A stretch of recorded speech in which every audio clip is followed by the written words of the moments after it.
Hey guys, welcome back to our third episode of Worst Camping Experience Ever.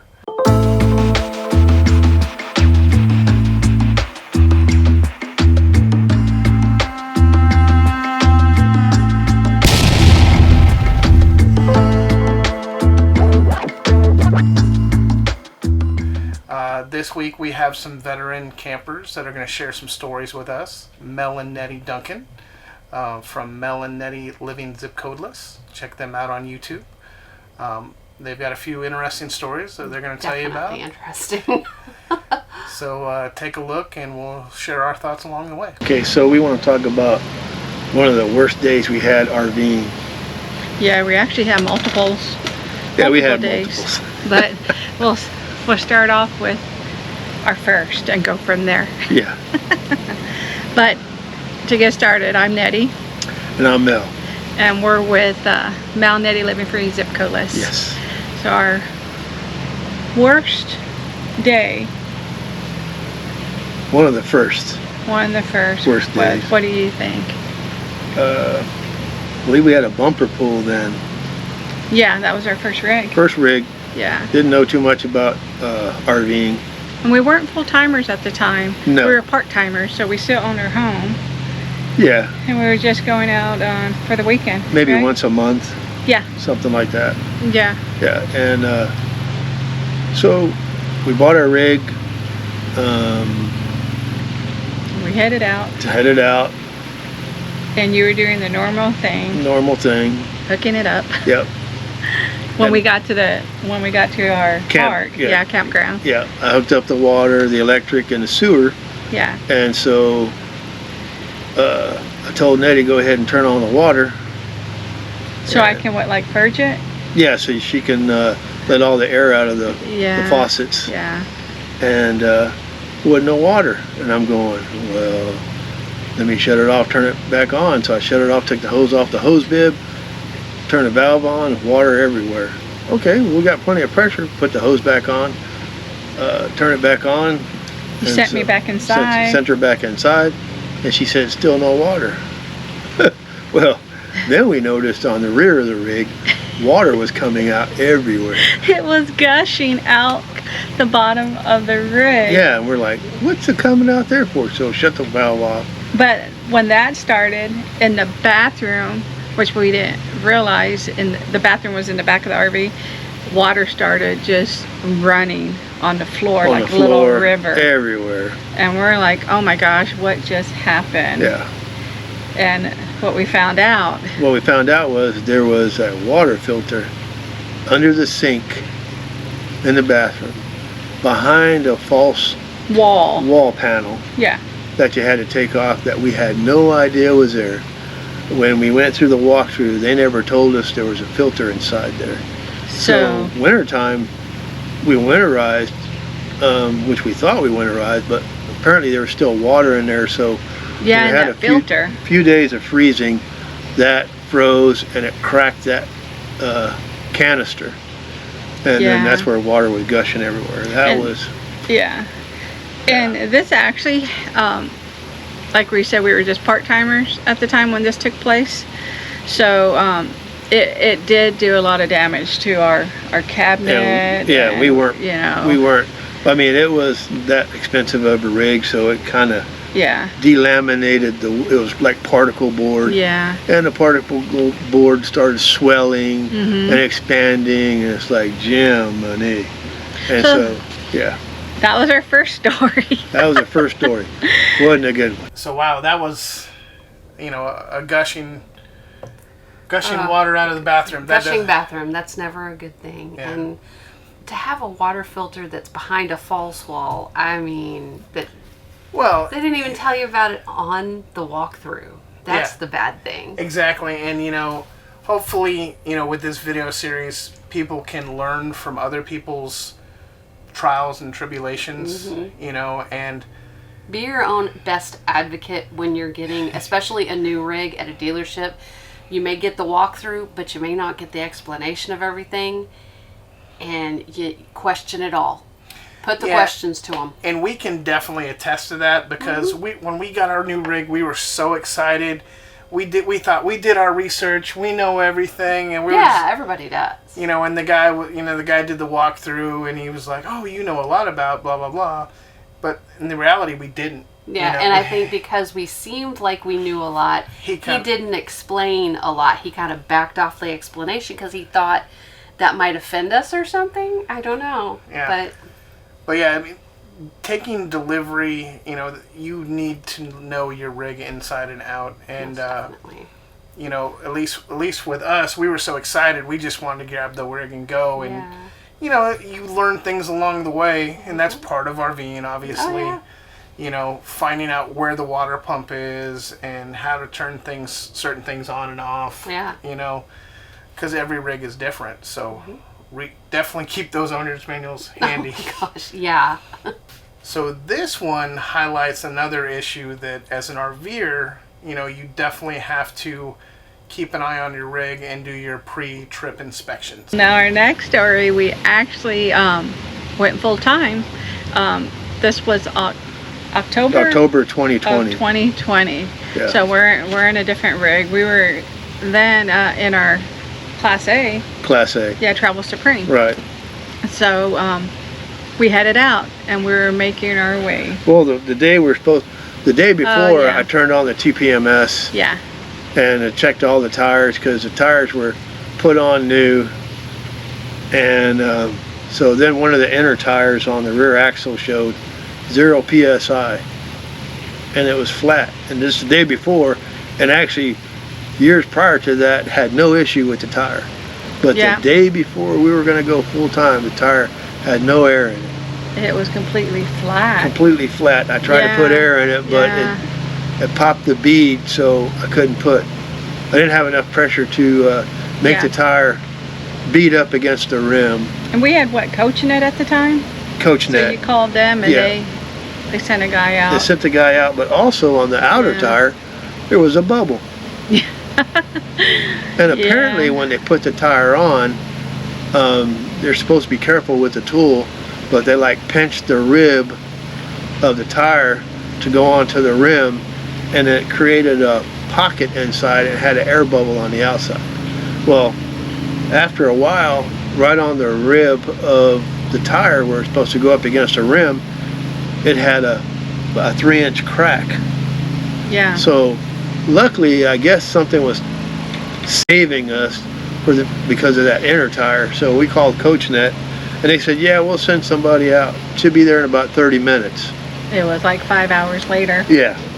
Which, to make a long story longer. Yeah, which I feel like it was a blessing that we didn't hit the road. Because what if we were on the road and then we ended up getting a flat tire? Right. So we were still in the RV park that we were living at before we actually went full-time traveling. Yeah. So at least that was an upside to it. Yeah. But so we then had to get our tire fixed. We got that fixed, and then our cat Jack started feeling real sick. Wasn't eating and had problems breathing. So a day before we left, also we had to end up taking him to the vet. Right. And then we found out that his lungs were full of fluid and he had congenital heart failure. So our first trip to 1,000 Trails. Yeah. That we had Jack. Yeah. That's when he started getting worse. Yeah, I think he passed away the first week that we were in 1,000 Trails. Yeah, so we ended up losing our pet, which he was 10 years old, and it was very devastating. And we still, we have Jack in our logo, so he's still part of our channel, and he is with us. We had him cremated, but so he he still travels with us. That was devastating because we just went full time, and then we lost our pet. Yeah. For them that they knew what was going on beforehand, and like they said, they hadn't gotten out on the road yet, and that's the best time to discover a problem is before you get on the road. So those pre-inspections, checking the pressure, just even a visual inspection of your tires is very important. Yeah, and I mean, if you're on any kind of Facebook groups regarding RVs, you know that tires are a hot topic. Mm-hmm. Everybody thinks that they know the best ones out there to get. Everybody thinks that they know that the worst ones that you should never get.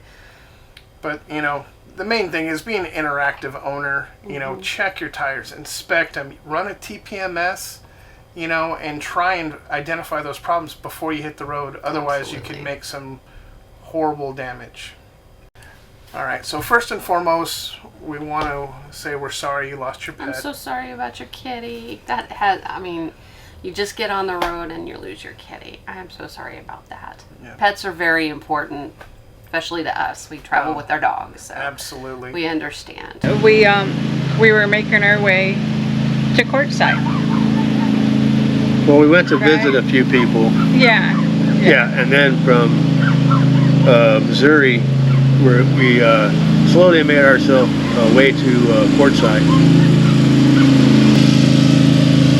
Any other time you want to film, it's quiet. So we were making our way to Quartzsite. Yeah, and this was in what year? November of 2020. 2020. Yeah. Yeah. So we make it to Quartzsite. We get to Quartzsite in November, and this is our first time boondocking. So we get there, and it was a learning experience. Yeah, we're there for almost 3 months. Yeah.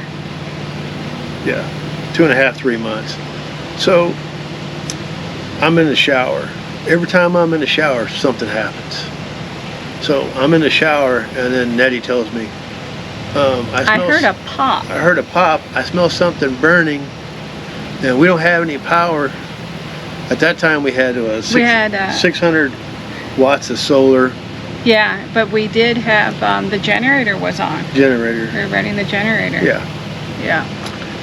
And so I get out of the shower, get dressed. I go outside, and our inverter is blown, gone, smoked. Smoke coming from the inverter. It was smoke. I mean, it fried. It was a 2,000 watt. And it was, I forgot it was a Pure Sign or no? No, it was a modified Pure Sign. Yeah, I forgot the brand of it. Yeah. But anyway, of course, you know, we needed an inverter. So Mel, I pulled the inverter out. We it. go to town, and there's this solar place there in town at Quartzsite. And so, looking at 2,000-3,000 watt inverters, so we ended up buying one. It was over $1,000. Yeah, but before that happened, honey, you know, we saw on the website that they can rebuild. Yeah, they can rebuild inverters. So that's what we were thinking we could do, and he took it apart. Yeah, the guy took it apart, and he looked at it. He said, I've been doing this for how many years? 20, 30 years? Oh my gosh. And he said, and I've never seen one fried like this. There's nothing in here that you could reuse. He said, I might even build a display booth. Put it on and display. Put this one on display. On what not to do. On what not to do. And it was so black inside. Yeah. Everything was burnt and ash. So we were truly lucky that it didn't catch fire. Well, not just that. I was kind of proud. He said he'd never seen one like that before. And he We said did he's it going to put it on, on display. And so I'm thinking, hey, cool. If he does it, we'll come back and film that, Yeah. But so that was our first boondocking experience when it came to the inverter. So we learned a lot, you know, because we never really boondocked for that length of time. Right. And then also, we had solar, so we realized we were using too much. That's what caused it. So because I think I was using the appliances while when we were you were at in the Quartzsite, shower. I went ahead and got another 600 watts panels and installed those. And so we had 1,200 watts, and I bought 5 lithium batteries. So that was great. That worked perfect. Now, boondocking, that's a touchy subject because we've never done it, and it's a little intimidating. And to hear a story like that where you think you're all set up, you've got your solar, you've got your inverters, and you're ready to go, and then you just completely fry one. Kudos to you for doing something that the guy had never seen before. Yeah. But, that if it's going to go wrong, make it go really wrong and make them wonder. And that just goes to show you that, everything breaks, and you have to be able to adapt and roll with the punches. Yeah, you're having your little house, a rolling earthquake going down the road. I mean, that stuff is going to happen. Weird things are going to happen. Things are going to fall apart. You just got to adapt. And it seems like y'all adapt very well. Yeah. I'm sure there was some choice verbiage along the way, but I know with me there would have been for sure. I was about to say. In the interim, I caught COVID. We thought he actually had the desert flu, because we were told that with you being in a desert so long, you could get that, and those were the symptoms that Mel had. Yeah. So we had no idea that he had COVID, and then I ended up getting sick, maybe a week after you? A week after, yeah. I gave it to her. But I ended up getting really bad, and this, of course, was now it's in what? Because that happened January when we got COVID. December time frame? No, because you got it the beginning of January. Oh. So this was what, now in 2021? 2021. Yeah, when we're still in Quartzsite. Yeah. And mine ended up, at the time, they were just saying COVID or COVID-19. I ended up getting the COVID-19, which was a pneumonia at the time. Yeah. And he had to rush me to the emergency. Yeah, I had to take her to Blythe. Yeah. In California. So we experienced that. We quarantined ourselves, and so for 17 days instead of 14. Yeah. We didn't want to give it to everybody else. No. We were in a little circle cul-de-sac with other people around, and we didn't want to give it to anybody else. And there was we were around a lot of good people that actually brought meals to us, which was nice, because with Mel having it first, we didn't realize he had it until I asked should he get checked, and they said, well, more than likely he already had it, and we told him what his symptoms were, and they said, yeah, they didn't want to check you don't need to check you. Yeah, we don't need to check you. He had it first, and then I ended up with it, and we were blessed to have a lot of friends nearby that were able to, if we needed to get propane or they were making meals, and Mel quarantined God put them himself. in the right place for us. Yes. Mel quarantined himself with me. Yeah. So we were in the rig the whole time until we got well. Yeah, 17 days. 17 days. Yeah. Yeah, so. We're just looking out of the blinds and seeing everybody else having a normal life, Yeah. And of course, Nettie had a hard time breathing, had a hard time, walking even to the bathroom. Yeah, I had it in my lungs, but thank God I didn't have to get admitted, so I was lucky to pull through, and that was probably the pretty bad time as far as the worst, because we had to deal with a medical situation, and there was nothing that they could do. You basically just learn how to live with it until it goes away, because they gave me no instructions, so it's just gave her some breathing treatments. Well, not really the treatments, but I had the inhalers that I needed the to Z-Packs. use, to break up the pneumonia and just go from there. But we've had a crazy start. So all this happened, from the start of hitting the road when we went. But we're not done. Full time. Oh, we're not done. No. He has another one. Yeah. So the Days Great Adventure, Greg and Shelley. Yeah, Greg and Shelley. They said, hey, we're gonna go to Texas. You guys are going back to Texas. That's where you're from. So you want a caravan? We said, hey, that'd be great. Yeah, that'd be awesome. And I think they had to leave a week earlier because they had to get their work done on the truck. Work done on the truck. Yeah, so we met them by the Phoenix area. Yeah, we met them by the Phoenix area at a truck stop a week later. Yeah. And Nettie still wasn't feeling that good. No. So Greg says, you sure you want to go back to Texas? Because it's supposed to be cold, and they're predicting a real cold cold storm. Front, yeah, cold front. And they're supposed to get snow, and I looked at them and I go, we're from Texas. We don't get it. snow. Especially where we're at. We're near San Antonio, so we're like, oh, we'll be fine. So we you won't let us live this down. We caravan all the way back, and we end up getting to Medina Lake, Thousand Trails. Yeah. And it was Snowmageddon. And I had doctor's appointments already made, and of course couldn't go to any of the doctors because they didn't have electric. The water was shut off, and in the park, the pipes froze. The pipe froze. Yeah, and luckily we had water in our basement. And they were having brownouts, so we were losing electricity every 15 minutes. Couldn't get the rig warm. We actually had to bring in our buddy heater. Yeah, our buddy heater, and used that to get warm in the rig because we just couldn't get warm. Yeah, you know. yeah. You see me twitching because the flies are out. I don't know. I took a shower. I don't know why. Well, it's probably because you smell so good, honey. Yeah. But anyways. But yeah, so the days won't let us live that down because they said we told you a front was coming through, and yeah, we've never been in that type of situation as far as. But we're not done. In the San Antonio area. Okay, we're not done. We only had the park pass, so we could only stay at Thousand Trails for 2 weeks. Yeah. Well, yeah. You couldn't get up the hill if you wanted to leave Lake Medina. Yeah, it was, the roads were iced. They were iced up, yeah. so you couldn't leave. So we were only able to stay there, what, 14 days with the park pass? 14 days with the park pass, and the park said you had to leave. It's like, we can't get up the hill, we can't even get out the road. And they said, well, I don't know what to tell you, you got to leave. It's like, you got to be kidding me. So we called Thousand Trails, and Thousand Trails says, well, you need to talk to the park manager because those are the ones that run the park. So, and since you're there, and so that was a little bit of a debacle. Yeah, and they finally agreed to let us stay another week at a discounted rate of $285 for that week. For 7 days, $280, which was a rip. But what are we going to do? They took advantage of us because they knew we couldn't go anywhere. Couldn't get up the hill. Yeah. And still, you know, we still couldn't make it to your doctor's appointments, and that was the reason why we went. And he had to go because Mel's on. You needed your medication because for your blood pressure. You know, so we had to be seen. Yeah.